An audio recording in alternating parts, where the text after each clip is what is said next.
moderator. Our topic today is ECM's future and the impact on information governance, presented by John Frost. Before we get started, I'll mention a few quick housekeeping notes. First, for the best view, you may want to maximize your screen. Additionally, we welcome your questions. Please feel free to use the question box to ask a question at any time during the webinar, and we'll save time at the end for answers. I also want to give you a quick heads up that we'll be conducting a presentation, and we'll have a quick one-question survey at the very end. We encourage you to participate in both if you can. With that, I'll introduce our speaker, John Frost. John is a Vice President with Integro. He's also a Certified Records Manager and a Fellow of ARMA International. With more than 25 years of experience in enterprise content management and information governance, John is globally recognized as an expert in the field. Welcome, John. Thank you very much, Andrea. Appreciate it. Hello, everyone. So today we have about 30 minutes to cover a big, broad topic. So I'm going to go down the path for this 30 minutes. I will then tell you about a follow-up that we're going to be having in August, a part 2 of this series, and hope you decide to join us for the part 2. But we're going to cover quite a bit in this session. So we're going to be looking at the current state of ECM and some of the governance challenges that we have with ECM, the current cloud content platforms, what they provide for governance, and some of the future of the cloud infrastructure, what's going to happen with cloud content collaboration, and briefly discuss a little bit about cloud governance and what we might be able to see in the future there. So first, let's take a poll. So Andrea, can you start our poll up, please? Okay. So our poll is about the status of ECM Cloud at your company. You should see 4 different options to choose from on your screen. So first one is ECM Cloud part of your firm's long-term strategy? Are you planning to move to the cloud in the near future? Maybe you're already there, or perhaps you're not even considering. If you can select the response that best fits your situation, we'll show the results as soon as we have enough responses.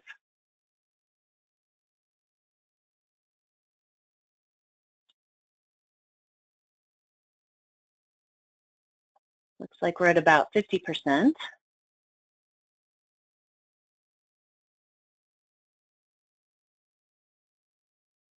Now, why don't I go ahead and put that up there? Okay, I'm going to close the poll so we can see the results.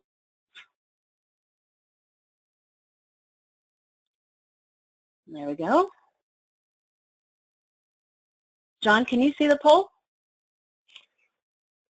Yeah, so it looks like about 35% of you have a long-term strategy for ECM Cloud, and 29% of you are planning to move to the cloud. So it looks like a majority of you are heading that way. Some of you are there, and there's a percentage of you, about a quarter of you, that are not even considering. So today, let's see if you are still not considering by the end of the day, and see what you think might be headed into your future. So enterprise content management, the current state is, as we know, those of us, especially in large organizations who have ECM systems, right now they're mostly on-premise applications. They're platforms that you put on-premise. They're mostly departmentalized. So you go in with the concept of having true ECM for the entire enterprise, but in most cases it ends up being 1, 2, or 3 departments that have specialized needs for ECM and leverage ECM. It may expand a little bit if you're doing records management as part of it, but normally it has been seen as a departmentalized solution. There are some companies who have been able to achieve true ECM across the board, but most of them have been maintained within a several department area. It's not really solution-centric, so these big platforms are put in place. They're very generic, and you need to bring in qualified professionals to help you build solutions around these tools to make it more solution-centric. There's generally a pretty large financial investment. You have to buy, of course, the hardware, software. You have to do the training. You have to do services to create the solution that you need around it. And then, of course, there's a human capital investment. So you have to have teams of people that administer, that bring new people on board, such as analysts. And you have to create kind of a center of excellence around enterprise content management. So it can be a pretty big investment for an enterprise to do it. So given that, a lot of us in large organizations are looking around, and we probably see a picture similar to this in the organization. You have large ECM systems. They may or may not interact with collaboration tools such as SharePoint. You may have such things as SAP that you to interact with and provide content through the ECM systems. A lot of people are moving to Office 365. If not, you probably have Microsoft Office on-prem, excuse me, that you can add content to your ECM repository. And then, of course, you may have some custom apps, and those custom apps may contain content and records as well that are not shared in the ECM system. Then you have this little box down here on the right. And for those of us in the governance field, records management field, you know, a lot of us might say, we have these new tools coming about and people are wanting to use them, and do we want to stop the tool, you know, stop them from using these tools? Well, what this little box is telling you, this is shadow IT. This is end users who are trying to get a job done and get that job done very efficiently. So they're finding tools online and on the cloud now that helps them get their job done very quickly and very efficiently. And a lot of times the IT group who manages the internal applications have no idea that this is even happening. So this is what we call the shadow IT. So a lot of shadow IT you have is from Enterprise File Sync and Share. And Enterprise File Sync and Share was originally tools like Box and Dropbox that was collaboration and file sharing. You drop a file in, you can share it a lot faster and easier than FTPing something over to users. Well, they've grown exponentially. You have, in fact, groups such as Gartner have created new categories around this called cloud content management now. These tools were initially not taken very seriously as ECM vendors. They were looked at just basic, they were end user personal file sharing devices, and they didn't think they would see much impact on them. But what we're seeing now is we're seeing that space grow and try and match or meet ECM needs. So what you have are companies like Box, who was an EFSS vendor that was built originally. They made their marketing plan originally and their strategy to be for business customers. And right now they have over 100,000 business customers. This is not users. This is actual end customer companies and organizations that use it. Dropbox is claiming 4 billion files are synced per day. Slack is claiming 4 million daily active users. And you have groups such as ShareFile, Microsoft OneDrive, Google, Simplicity. Those vendors are getting in the space or are in the space and are trying to do similar things. They're trying to grow a simple file sync and share into more of a cloud-based content management tool. And these are kind of becoming the basis of what you might hear now is called content services. The term ECM is kind of going away, and content services is the new buzzword. And just for simplicity for now, just think of, when you hear the word content services, think of content services as ECM that's been cloud enabled, okay? And so enterprise content management has been labeled outdated. It's now content services, the new word. The profession seems mixed on it. ECM to a lot of us is ECM. You can call it whatever you want, but the functionality and the strategy and the tools and the processes and the methodologies are still there. Gartner has retired the term ECM and is using the term content services. And again, what you want to think of a content services, think of ECM and the functionality you get in ECM only enabled for cloud. That's kind of what content services really means, and it means being able to push these different pieces of ECM out in a services model to users. And so what are some of the challenges to the governance group? Well, in larger organizations especially, you're going to have multiple flavors of ECM and collaboration systems.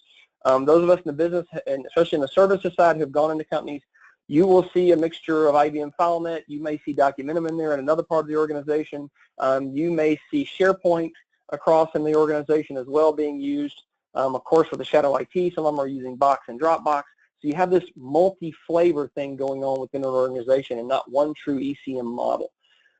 Then you are dealing with non-ECM systems of records. Those are things like your SAP and things of that nature, which are creating records for the organization, but they're not being managed necessarily in an ECM system. However, they have to be accounted for compliance reasons. Then you have the costs of federating. Federating being leveraging tools to take content from one system to another, or enabling a search from an ECM system or another system across to another organization for the purposes of managing, okay, for purposes of finding and managing that content. There's a lot of cost in trying to get from one system to another and even searching through one system to another. Then there's the cost of API integration. So when you want to have an ECM system manage the tools in something like SAP, there are integration costs to make that happen, and some of those costs can be quite high. So then you're looking from a governance perspective, but where is the spend happening? So when you're looking at organizations and where are they spending their money on information governance tools, and I'm kind of lumping ECM in here as part of a governance tool, because it does serve as a baseline. What you're seeing is some interesting stats. You're seeing that secure file sharing, which is something you might get in an EFSS tool, is 75% of their spend. Cloud is now about 75%. And then you have enterprise content management. So you have 62% in enterprise content management, and as well as 62% in retention schedule development. So a lot of organizations are beginning to spend a lot of money on this stuff. And I just kind of wanted to point out here the two top ones where you're seeing now that these two, security, cloud data security, secure file sharing, are actually eclipsing enterprise content management on a spend basis in IT groups. And then what's happening in the market? So you have large ECM vendors like IBM OpenText, Microsoft, and they're moving their platforms to the cloud. You now have SharePoint in the cloud. OpenText and IBM have their traditional on-prem application, but it's been moved to a cloud management model. So you can get a full IBM FileNet system with component parts, only managed in the cloud for you. So you get the same feature functionality you're used to in something like FileNet, but you would be accessing it through a hosted solution. The EFSS vendors are expanding to try and be more ECM-like. Box is kind of leading the way in this, but you also have Dropbox, which is coming out with some functionality to do it. Simplicity as well. What they're seeing in the market is they're seeing the need for the robustness of content management, but they need the simplicity of an app-based solution. So they're trying to grow into this. They still have a bit of growing to do, but they're making some strong headways into the market. Then you have the vendors, if they don't own, if an ECM vendor doesn't already own an EFSS solution, they're starting to partner. So IBM and Box have an 11-year partnership together. Documentum owns Simplicity. Unfortunately, as part of the EMC merger or acquisition by Dell, they did move Simplicity off, and it's now owned by a European-based company. But the model was there. Documentum was working with Simplicity. So you're starting to see this in the market. They're either coming up with their own solution for robust, simplistic collaboration, or they're partnering to be able to give you the best of both worlds. The power of the ECM tool combined with the speed and efficiency of cloud-based content sharing and access. The customers are starting to demand these componentized solutions, these content services type solutions. So content management, the baseline content management solution, workflow, strong security, ease of use. They're wanting friendly user interfaces, and they're wanting portability, which is something that's happened now with the app culture. So these things not only have to be able to be simplistic to use, but they need to be strong in the back end, they have to be very secure, and they have to be portable across multiple devices. There are some cloud governance applications that are beginning to enter the market. One of them being Integro is working on a cloud-based governance records management type model. Some already in the market are RecordLine and RecordPoint and GlassIG. One surprising note is even Staples is claiming to have a compliance solution. To understand that Staples is actually leveraging one of the other tools on the back end and kind of giving it its own brand. But it's interesting to see an office provider like Staples getting into this market. So why is content moving to cloud? Very simply, it's a set of features. So cost. With cloud, you're not having to pay for the infrastructure, the hardware, the backup, the storage. You're not having to bring in the center of excellence and hire the people to manage that stuff. In a lot of cases, that can be done for you, or you're being able to limit your IT staff that has access to these things. Security. One of the things about cloud, this was a big risk, if you will, for a lot of users and a lot of companies back in the day, was they were worried about security. And, oh, if it's out in the cloud, how can I get access to it? How easy is it to hack?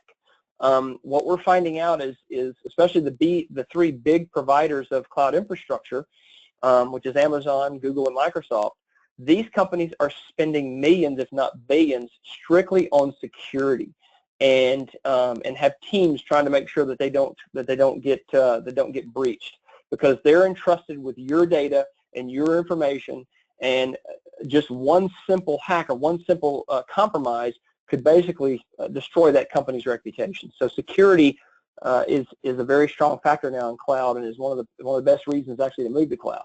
And then we have portability. So portability being, I can access my content, work with my content, manage my content, and govern it on my laptop. I can do it on my phone. I can do it via the web, through some other third-party device. I can do it through an iPad, things of that nature. So it is extremely portable, and you can get the stuff anywhere you need to get to it anymore around the globe.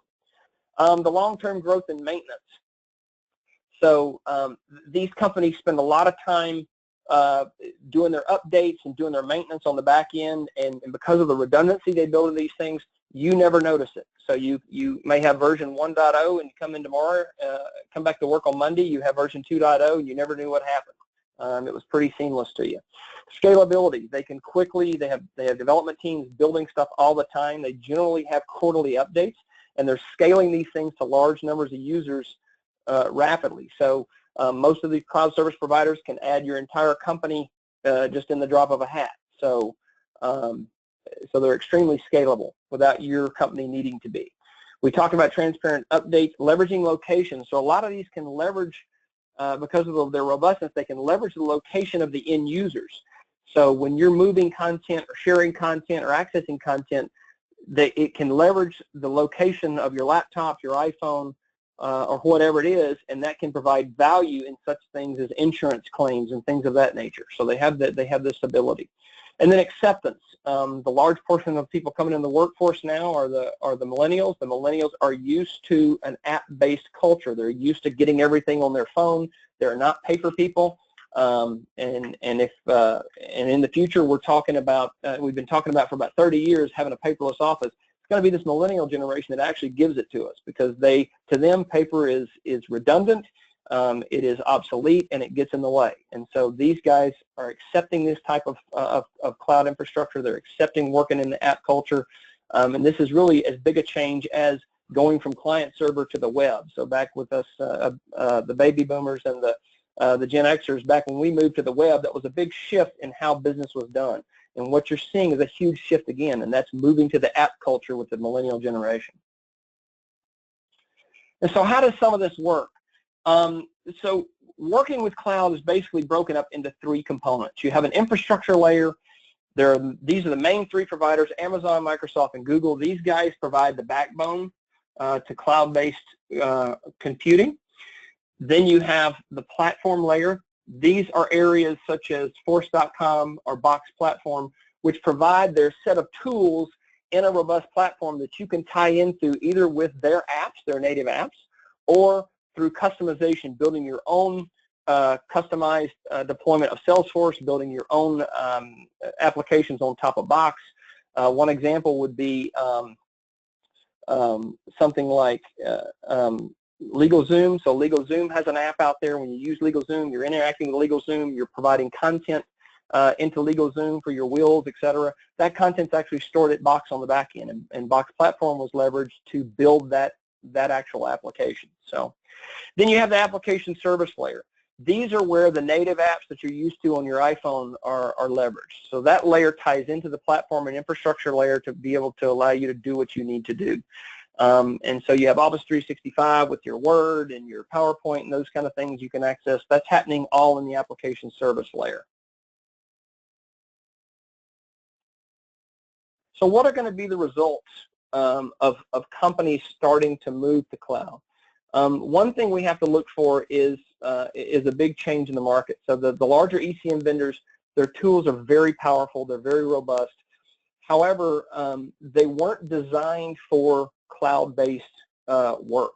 So at some point, they're going to have to start building a cloud-based model. They're going to have to take some of their tools and try and retool them to a cloud or app-based model to work seamlessly. Tools like Dropbox and Box were built for cloud. They were built as cloud-hosted solutions for people, for business. And so being developed with that mindset, they're a lot more easy to use, they're faster working, and you can get a lot done in a short time with them. And so the larger vendors are going to have to take a look at this and start retooling that. I know that companies such as Oracle, I have some colleagues at Oracle that are working on some of their major applications that you use. They're starting to rethink and possibly rebuild these to a cloud-based model instead of maintaining the deploy in the cloud. So that's one thing you need to look at. This will be longer term. Overall, you would see shorter deployment cycles and less expensive customization. Because you have the platform layer, because you already have the baseline apps, some of the customization that you want, because apps have to be small, nimble, and quick, development cycles for customization should end up taking a little bit less time to do and bring to market faster. You'll have cleaner user interfaces and, of course, the mobile app ease of use. You would look at having more stable applications because on the back end, of course, you have all the infrastructure from the cloud-based vendors to support you. More secure platforms and applications, and I'll talk a little bit about, again, more about security in a little bit. Less investment and overhead for the enterprise, right? Because we don't have the hardware we're having to get into. We don't have a lot of the additional software licenses. It's generally on a per-user model. And overall, you don't have to have the center of excellence and the people managing it, the backups, paying for the power to pay for the backups and to pay for the hardware and all that stuff. So it generally ends up as a less investment. And then the enablement of all size enterprises to use components that they need. So you may be able to in the future go into a content management system and say, you know, I just need baseline collaboration. I do not need records management. I do not need workflow, things of that nature. You'll be able to componentize what you need and just pick the things you don't. Now, every time you add a component, you're going to have to pay a little bit extra, but the overall investment should still be a bit lower than what you're used to for an on-prem model. So, again, in the market, what do I see happening in the market? It looks like, to me, ECM and file shares will continue, file share, sync, and share. They'll continue to merge. You'll continue to see the ECM vendors put out more EFS type functionality. The EFSS guys are going to keep trying to make themselves more ECM-like, so they can have the power of ECM with the flexibility of the app model. You'll look, because of viral expansion with shadow IT, so some of these organizations, what you're seeing is really more with the cloud content model. You're seeing a lot more acceptance in organizations. You're seeing 80 and 85% acceptance rates, whether IT likes it or not, right? These may be something that people are using by shadow IT, and the company may not even know they have it, but they're using it, and they're using it very fast, very rapidly, and the word spreads quickly. Additional components of ECM, such as imaging, workflow, case management, they'll be provided as subscription access, as I talked about earlier. You'll be able to componentize what you're looking at doing and have these different components as you need them. The governance tools are going to have to get more cloud ready and be available for the cloud application layer. And e-discovery apps are going to need to become more robust for cloud due to network traffic. So these types of systems that go out, review, collect, and produce information for e-discovery type scenarios, they're going to have to be able to do it pretty robustly via a cloud model, because your data could be stored in different locations around the world, et cetera, and these tools will have to be able to get in there, get through the network traffic quickly, call what you need to call, and do the reporting and the production that they need to do. And then service providers should look to be more app or will continue to be more app and UI development focused rather than full platform deployment focused. So in the future, you should be able to get into an ECM system, and getting into the system, again, you're picking your pieces, parts, and let's say you need to build a custom app around one piece of it, one entry model point, say for an insurance application or something of that nature. So the service providers that you work with, instead of doing the install and the base configuration and things of that nature, they're going to focus with you on doing the app and UI development, right? You already have that baseline model in, it's easy, it's pretty easy to deploy. So we're going to work with you on doing your app and UI development to make it more focused for your needs, all right? Putting your skin and that kind of thing on it. And so when you're going to be working with some of these cloud providers, there are things that you're going to need to understand now and that you can take with you into the future. So when you're working with cloud providers, there's a lot of things you have to worry about, especially from a governance perspective, and there are answers that you need, and some of these you may want to even look to try and get in the contract if you can. These things being accessibility. how can I access my data, where can I access my data, who can access my data, etc. Data security, how secure is my data, is it backed up, things of that nature. Data location, where's my data stored? When you have such things as the GDPR, when you have such things as some of the regulations in the EU, especially countries like Germany, where the data has to be hosted within that country if it's for those citizens, those are things you need to get from your cloud provider. A lot of the cloud providers now and the platform providers are allowing and have set up robust location storage, so you can pay a little extra and say, yep, if I'm going to have users from Germany, all my data needs to sit there for my German users, and they can do that now. They can silo that information for you where you still have access, but the actual physical location of that data is where you need it to be. Segregating of the data, is my data thrown in with other data, other companies' data, or is it segregated and kept separate as part of the cloud storage? Data integrity. How do I know that the data I'm getting at hasn't been altered by outside sources, etc.? Who owns the data? This is my data. I'm putting it into your tool. So do I own it? Do you own it? Those are kind of questions you need to answer.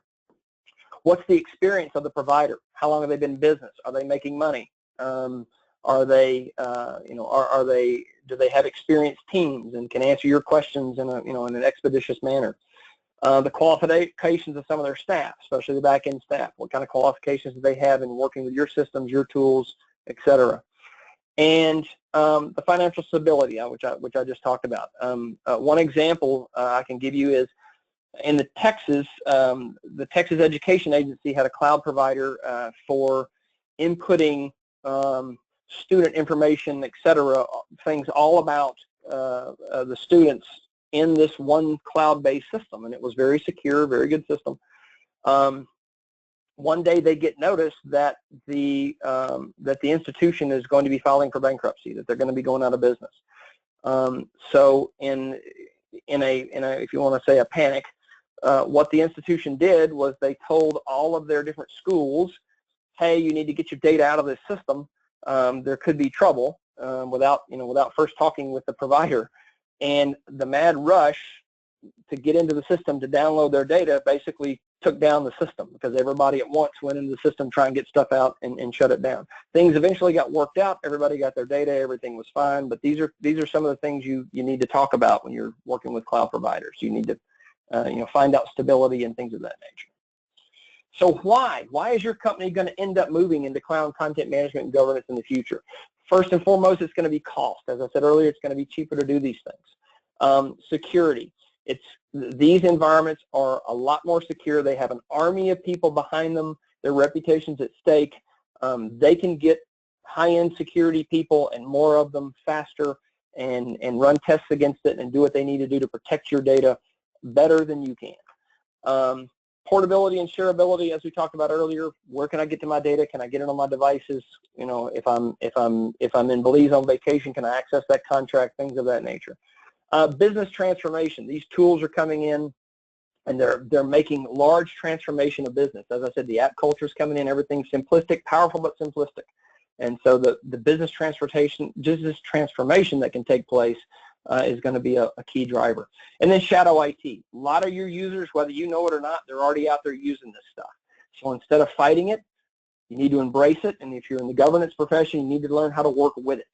You may not have as much of the technology there to help you on the governance side at this point, but there are governance tools out there. A lot of the major providers have governance pieces. Whether they're robust or shallow at this point is not of consequence. You need to get ahead of the game and work with these and work with the tools at your disposal. So right quick before we get into questions, a little bit about us. So Integro, a lot of you already know us. We're specialists in information governance and content management. We specialize in information governance, content security, and content management. We are a top leader for consultants with Clutch in the market. Again, that's the third year in a row. We are partners we're an IBM Gold partner. We're a cool vendor with Gartner. We're part of the Information Governance Initiative, and we are a Box Services integrator as well. And then Just to let you know, so this was very quick, had to be real quick given our time constraints.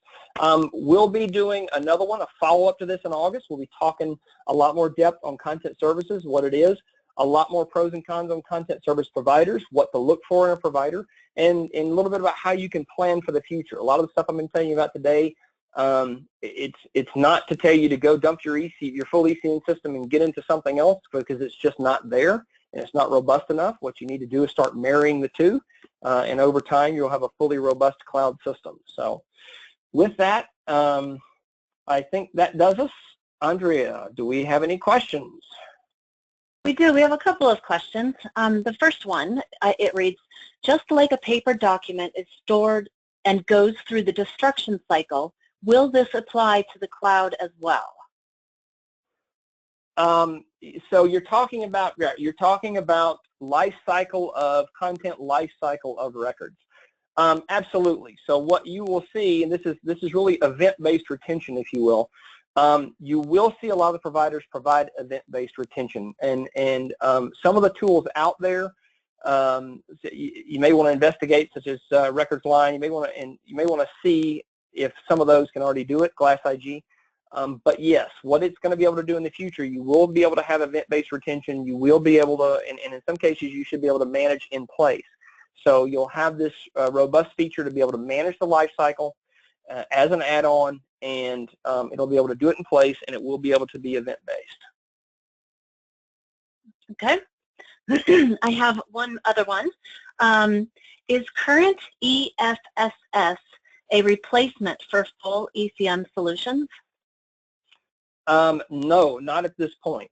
If you're a very small business and you have not been able to get yourself into an ECM system due to the cost point, then it might be a good starter for you. But right now, the EFSS market, or the cloud content market, is the security and the features are just not quite there yet for full robust ECM. You really need to be trying to partner your ECM solution with an EFSS solution to make it robust for your organization. Okay. I have one final one, and then we can wrap it up. As the governance professional in my organization, should I work to prohibit the use of cloud content systems until the governance technology catches up? No, you absolutely should not. A lot of us in governance have had the mantra of, well, we shouldn't, if a new technology or a new process, until we really know what it's about and until we really know what we can do with it, we need to avoid it, and we don't need to let the organization do it. And really, that causes trouble for us, because business is moving at the speed of business. And as a governance professional, you're just going to have to learn to embrace these technologies. And what you need to do is work with IT or work with a business who are wanting to deploy these technologies and get yourself kind of ahead of the game. How can you work with, from a governance perspective, how can you add value and work within this this tool set to get what you need, and the organization and the business be able to do what they need to do? So. Thanks. So that's it for our questions. Before I hand it back to you, John, to wrap up the webinar, we'd like to thank everybody for attending. And when you exit the webinar, we ask that you please answer our one-question survey to let us know how we did today. John, you want to wrap it up? Sure. Yes. I just want to thank everybody for attending. Again, be looking for the August webinar, and we will look forward to seeing you then. I did see one last question come through, and so user, unfortunately we're out of time, but we will get in touch with you and get that question answered for you. So thank you again very much for your time, and we will hope to see you again in August.